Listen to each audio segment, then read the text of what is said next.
जब बहुत हताश हो जाए, जब बहुत निराश हो जाए, जब हर तरफ अंधेरा लौके लगी, जब हर तरफ से रौरा नाकाम होखे लगी, तब ई वीडियो रौरा के रामबाण काम करी। ई पूरा वीडियो देखे के पड़ी। रौरा आज अगर ये वीडियो के देख लेनी तो काफी उत्साह मिली, काफी सीखे के मिली, काफी सकारात्मक सोच डेवलप हो जाई। नमस्कार, प्रणाम, गोड़ लगता नहीं। हमारा नाम है KL चौहान, भोजपुरी में पहला मोटिवेटर। आज एगो ऐसा कहानी हम बतावल चाहता नहीं कि जितना लोग निराश बा, उस सब लोग के निराशा में आशा के किरण मिल जाई। एगो कहानी के माध्यम से हम बताओ के कोशिश करता नहीं।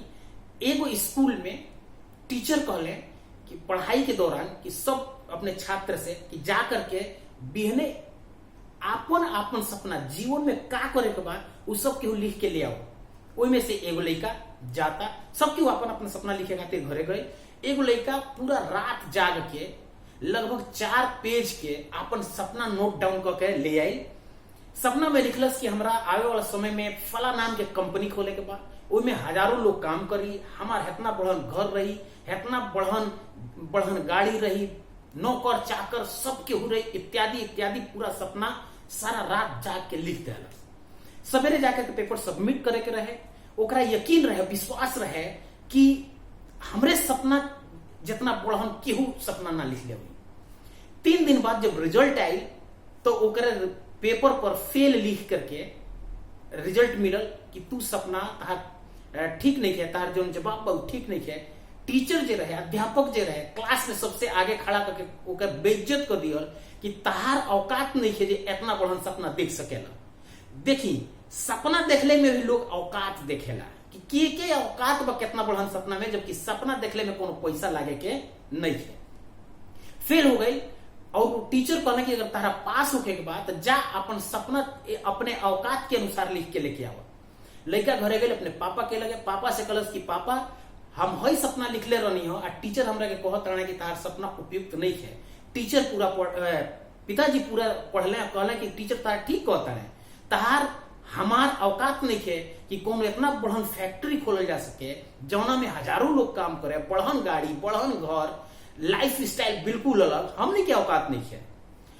वो पेपर लेकर के अपने साथी के लगे गई, ओकरा के देखल, साथी लोग बहुत मजाक उड़ावल, अरे देखा तारा मान के ई नहीं है। अपने माता के पास जब वो लेकर के गई, माता जी से कहलस कि हम वही सपना देखले बनी आ सब के कहता कि सपना पूरा ना हो सकेला, हमारा औकात नहीं है सपना के। माता जी कहली कि तू खुद पर और अपने सपना पर यकीन कर। एगो स्लोगन कहता नहीं, जो खुद पे यकीन करते हैं वो खुदा पे यकीन करते हैं, और जिनको खुदा पे यकीन होता है उसका कोई काम रुकता नहीं है। तो माता कहले कि भाई अपने सपना पर और अपना पर यकीन रख, जा करके अपना सपना खातिर जियो, और जो तारा लागत होके इस सपना में कुछ ज्यादा बा ओकरा के कम करके ले जा करके अपने टीचर के दे दो। लड़का जाकर के फिर से रात भर कोशिश करता, छाटत छाटत छाटत छाटत ओकरा समझ में आ गई कि इनमें से एको ऐसा सपना नहीं है जौना कि हम कम कर सकेनी। लड़का जाता अपने टीचर के लगे, बिहाने जाके कहस कि सर, गुरुजी फेल करे के होखे तो फेल कर दी, लेकिन इनमें से एको सपना ऐसा नहीं है जौना कि हम कम कर सकेनी। बहुत उपहास भइल, बहुत मजाक उड़ल, समय बीते लागल। लड़का जी जान से अपने सपना की ओर बढ़ता। साथी संगाती लोग फोन करे, बुलावे, आओ पार्टी करे के बाद, घूमे के बाद, लेकिन लड़का के लगे अपने सपना के अलावा कोनो रास्ता नहीं है। सपना पर अडिग मेहनत करता। एक समय आए कि वो अपने सपना के पूरा कर गए। कहे से कि जे लोग कोशिश करेला ओकरा हार ना मिलेला, सीखे के तो मिली। जैसे हम एगो बहुत जेन्युइन उदाहरण दिहल चाहता नहीं कि मान ली कि ए बेरा पूर्वांचल में केहू मछली पालन कैले होके, पहला सीखे खातिर वो मछली के पालन कर दिल, अपन जमा पूंजी लगा दिल। अब मछली पालन में बाढ़ आ गई, मछली सब बाहर भाग गई। फिर पानी कुछ कम गई, फिर से पैसा लगा करके वो मछली फिर डलाई।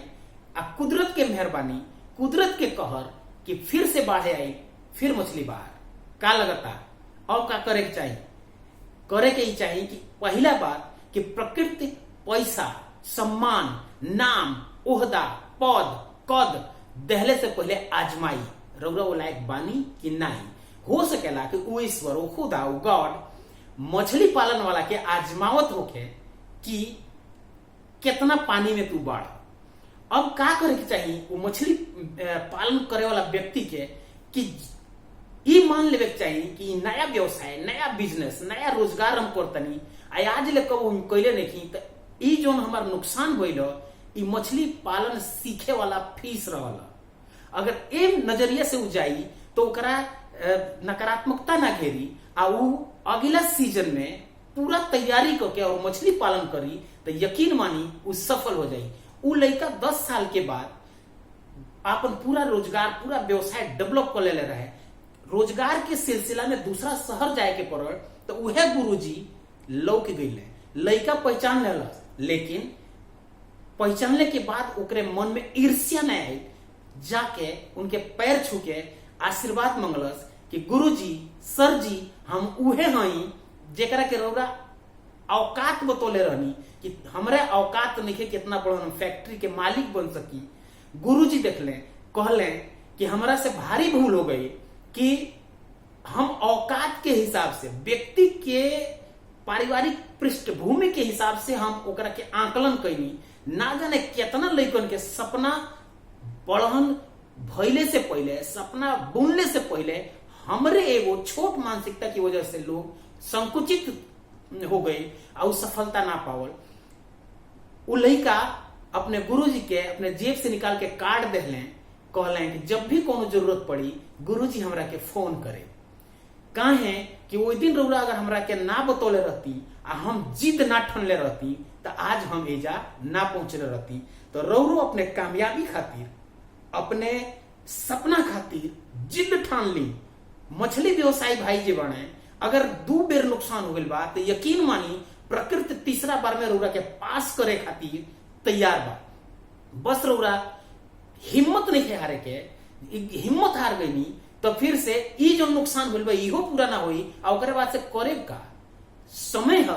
समय के चक्र के हिसाब से भगवान भी प्रकोप की तरह से लोग के आजमावे खातिर तरह तरह के विपत्ति, मुसीबत, कहे से विपत और मुसीबत ही लोग के मजबूत करेला। वही मजबूती देवे खातिर मछली व्यवसाय जे बा जेके नुकसान हो गई बा, यकीन मानी कि रौरा अगला सीजन कहे से अभी गलती ना हुई, कितना ओकरा के रौरा बांध बनाओ के रहे, कितना जाल के व्यवस्था करे के रहे, कितना चारा के व्यवस्था करे के रहे, अब रौरा पहले ही से तैयार हो जाए तो निराश नहीं होकर के, आशा नहीं छोड़े के।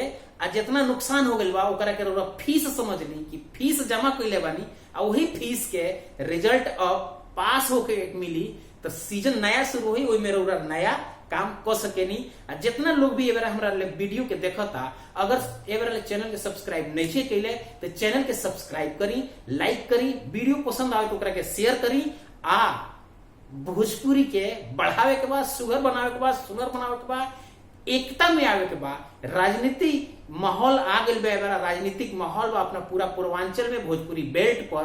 तो पार्टी खातिर, अलग अलग पार्टी की विचारधारा खातिर आपस के संबंध खराब नहीं करे के, कहे से सबके आपन आपन आइडियोलॉजी बा, सबके आपन आपन विचारधारा बा।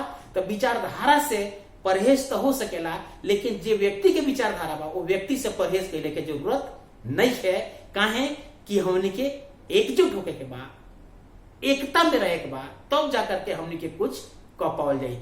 नमस्कार, प्रणाम, गोड़ लगता।